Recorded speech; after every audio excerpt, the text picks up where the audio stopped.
please ignore how depressing my room looks right now. All of my empty shelves. I'm in the process of moving and I'm being very brave because, of course, I read 2 books last month, library books. I pack up all my books to move them, and now I'm like, I'm ready to read again. I read 4 books already, and it's only the middle of the month. And I keep thinking to myself, oh, I want to read this other book. It's packed up and gone, girl. That's neither here nor there. Today, I'm going to do something a little silly, and I'm going to show you a bunch of Tumblr text posts about my favorite books because I am a Tumblr girl deep down in my core. I've been on Tumblr since I was 13 years old. I am on Tumblr right now at 30, and I love that place, okay? All my freaks are there. One of my favorite things to do after I finish reading a book is to go on Tumblr and find the other people who are crazy like I am. So here are my favorite books as Tumblr text posts. These are not blatant spoilers, but there could be spoilers in some of these. So if you like are a spoiler truther and you can't have a single spoiler, maybe skip any of these books that you're interested in reading. Like again, I don't think any of them are like blatant in your face. This is a spoiler for the book, but if you don't want them, I don't want you to have them. So that's your warning, okay? We're gonna start off with the obvious, which is getting in the ninth. Because yeah, where did you think we were gonna start? Which, by the way, I tried to find the Tumblr text post that I remember reading about this, but like somebody said once on Tumblr that it's like a really hard book to spoil because it's so fucking crazy. So that's how I feel about this. Some of these, maybe you're gonna be like, I don't get that, but hopefully the freaks who get it get it. You know what I'm saying? Here's the first one. You know that thing would eat you if you died, right? Pointing to Ianthe Tridendarius.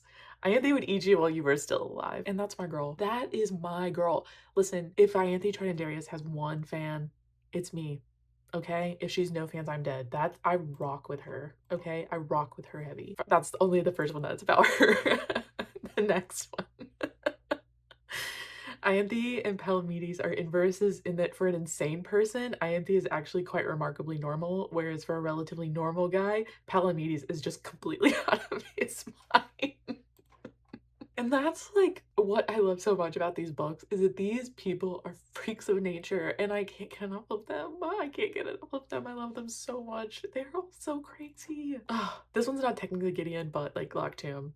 It's a screenshot of a Reddit search result discussion. At what point does Harold and Knight start making sense? And then the text says, search results that make me laugh so hard I start coughing. Yeah. Yeah, because I googled that. I definitely googled that the first time I was reading The Herald of the Ninth because, like, what the hell is going on? What the hell is going on? But once it hits, I'll be chasing the high for the rest of my life. I'm not even kidding you. Once you figure out what's going on in Herald of the Night, your brain just melts right out of your ears. It's like if they could undo a lobotomy, you know? This one, oh, I love this one. Okay. Guy who doesn't understand how lesbian relationships work. So which of you died by self-inflicted fence post impalement and which one of you lobotomized yourself to try and bring her back? Yeah, real. Yeah, that's just your average lesbian relationship, I fear. And then to close up the Getting the Ninth section. It's like this meme of a guy walking along a beach at sunset. It says, never forget who brought you to your lowest. And then has screenshots of the covers.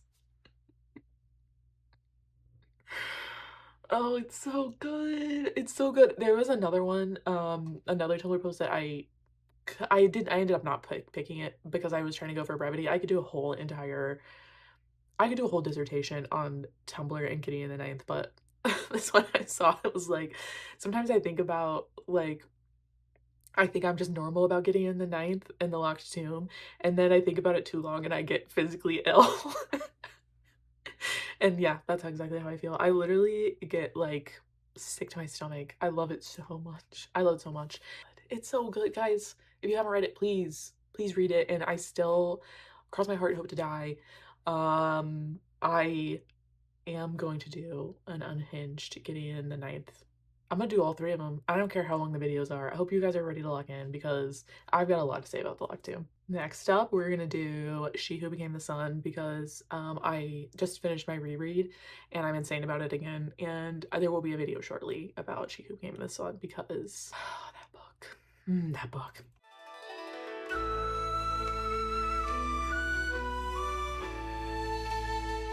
This one is not actually a She Who Became. I don't think they wrote this with She Who Became the Sun in mind. But if the shoe fits, walk in it till your high heels break or whatever Taylor Swift said. Must enemies turn into lovers? Can't they be a mirror of each other, connected by a defining trait of their character and arc, but ultimately separated by fate or ideology? Can't they feel each other's presence in the crowd like a tether, a like calls to like, and at the same time repulsion for the distorted reflection they find in their enemy? Can't they be each other's most feared destiny? Can't they squash every time they meet the tiny fragment of empathy and connection that refuses to die despite the opposite ideas, despite the blood, despite and because of the tragedy of it all? And no one is doing enemies. No one is doing enemies like my dear Shelley Parker Chan. I can't read enemies to lovers anymore because Shelley Parker Chan did it, and I need to hear less, actually.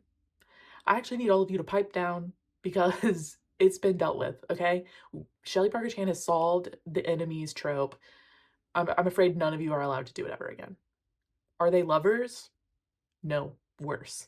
And of course this one, which I've shared before, but me reading She Who Became the Sun and the person's like gripping their brain, me recommending, heart, you guys should read this book. It ruined my life. Yeah, that's exactly how I feel. That's actually how I feel about most of my books that are my favorites. Every single one on this list. I need you guys to read it. I need you guys to feel how fucked up this is. You know what I'm saying? And then back to the enemies. This is actually just a tweet that it just is. This just is Zhu and Ouyang. Sorry, it is. I fear only one person has ever really truly understood me, and I fucking hate the guy. Oh, it's so good. It's so good. It's so good. Okay, it's just so good. And then closing up this section, because this is what I think about. Listen, I have said before, I think I said this in like my 30 for 30 review. I know that Ouyang is the worst person alive, and I don't care. I love that wet cat of a man, and he is so important to me. He's also so fucking evil. Happy Pride Month to my favorite misogynist, Heart. I'm glad you never had access to a podcast. He's so foul. He says shit about women that should not be written, but we have to listen, okay? We listen, we don't judge. Oh my god, okay, that was She Who Became the Sun.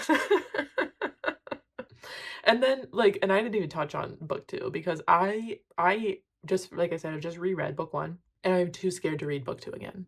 Because book 1, I feel like hit me even harder the second time than it did the first time, and reading book 2 ruined. I literally was in a reading slump for 5 months. I was experiencing clinical depression for 5 months because of that book. It ruined my summer. It ruined the world tour, okay, and I loved it. I loved it. I loved every second of it, and I'm scared to go back and read it again, but also I want to so bad. Luckily, it's been packed up, so I'm not at risk, okay? I'm not in danger of hurting myself here. Next up, The Realm of the Elderlings. Mostly the Farseer books, the Fitz books. I haven't read the final trilogy, because I'm scared. So here's some Farseer ones.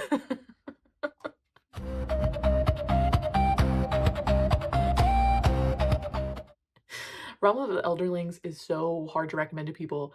It's about the bastard son of a prince who's raised to be an assassin and can also communicate with animals. Sounds interesting, maybe even fun. It will make you feel so bad you'll wish you were never born. Will instantly scare off 95% of all living beings, except you can't really leave that part out. That is so real because I recommend it to people, and I say, just please read it. Please read it. It ruined my life. I literally have been able to think of almost nothing else except Fitz and the Fool since I read that book like 2 years ago. I am obsessed with them. I love Fitz so bad. Fitz could cure me of misandry if he was real, but he's not real, so we're not in Nature Girls. Next one. This one is for the first trilogy, so it has all three of the first books and then like brackets of sections. So like the first book and then the very beginning of the second book. Wow, what a great setup for a fantasy series. Maybe a little slow starting out, but I'm looking forward to how all these elements are going to combine. Great immersive setting and interesting magic systems. Ooh, love me some court intrigue. Wait, why am I so attached to this character? Wait, and then progressively, the next set of images are just screaming and crying, bleeding to death.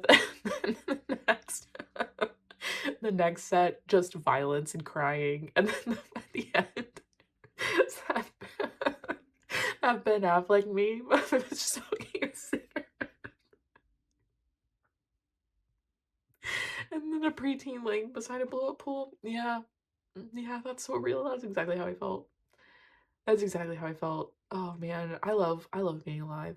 I love reading books. I love being alive. Next. I don't need them to kiss. I need them to come to the sobering realization that their souls are merged and no part of them is extricable from the other anymore. Not hashtag not romantic, not platonic, but it's your third thing, infinite soul plot. Real. Yeah, real. And that's also been like, listen, if you like a slow burn, there's not another book series that I could recommend that would give you a modicum of the high that this could give you because the slow burn is so slow. And I'm actually a little scared to read the last because I just don't see a way that I don't see a way that I'm happy with how it ends. Not only because Robin Hobb is like, so my favorite piece of writing advice to give people is something that I heard once where you chase your main character up a tree and then you throw rocks at them. And Robin Hobb took that personally. She has been throwing grenades at Fitzchivalry Farseer since the 1990s. And while I respect her game so much, I'm afraid of her. And I'm afraid of what else she could wreck on Fitzchivalry Farseer because I read the first trilogy and I was like, there's no way it gets worse than this. Like there's nothing she could do to him that's worse than what she's already done. I can endure anything now. And then I read the second trilogy and I realized how stupid and foolish and naive that was for me to think. It's tough. It's a hard book series to read, but it is so satisfying. It is so rewarding, and I just love it. I love it. Hey, I do. Next. Finished Assassin's Quest. Liked the bit where they kissed on the mouth. Didn't like the uncle body swap, but what can you do? That's another one of those of like, if I told you what happened, you wouldn't understand, you wouldn't believe me. So that's a spoiler without being a spoiler. And then last one, this was just a little fun. And what have the others been, by the way? Don't worry about it. I asked ChatGPT, okay, well, I asked the weird gay court jester, and he gave me a foreboding omen in the form of a riddle. We are not the same. Oh, I love those books so much. I love those books so much. The Fool is so important to me. He's so important to me. Next, we're gonna do Frankenstein because we gotta leave. We gotta leave on some classics, right? I gotta get you guys. I've given you guys all the gay stuff. Let's get you into some classics, okay?